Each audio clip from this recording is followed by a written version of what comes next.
Well, in a move late Friday night, President Trump fired the inspectors general from more than a dozen federal agencies. The firings paved the way for Trump to install his own picks overseeing the agencies. However, they have also prompted backlash from Democrats as well as concern from some Republican senators. Capitol Hill correspondent Eric Rosales joins us with that story. Eric.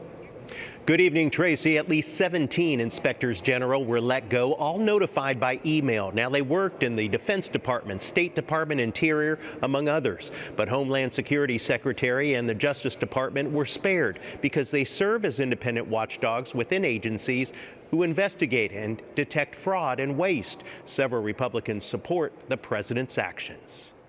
What do you expect him to do? Just leave everybody in place in Washington before he got elected? This makes perfect sense to me. Get new people. He feels like the government hasn't worked very well for the American people. These watchdog folks did a pretty lousy job. He wants some new eyes on Washington. These inspectors general serve at the pleasure of the president. He wants new people in there. He wants people who focused on getting out waste and fraud and abuse and reforming these agencies. He has a right to get in there who he wants. Democratic Senator Adam Schiff calls it illegal. He authored a law that protects inspector generals from being fired without a 30-day notification to Congress. To write off this clear violation of law by saying, well, technically he broke the law. Yeah, he broke the law. And not just any law, but a law meant to crowd out waste, fraud, and abuse. And yeah, the remedies Congress has. This is a chilling purge, and it's a preview of the lawless approach Donald Trump and his administration are taking far too often as he's becoming president.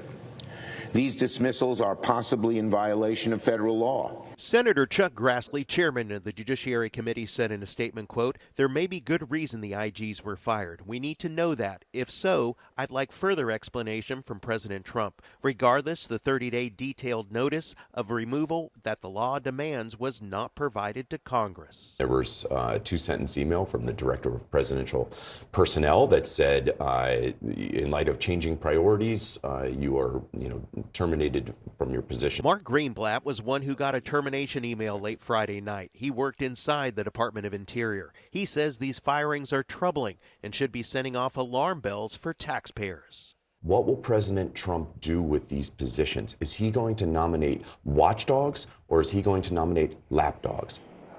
The White House says the firing decisions happen with, quote, legal counsel looking over them, but they add that they will do a double check of each firing with the White House counsel's office and don't believe the administration has broken any laws. At the Capitol, Eric Rosales, EWTN News Nightly.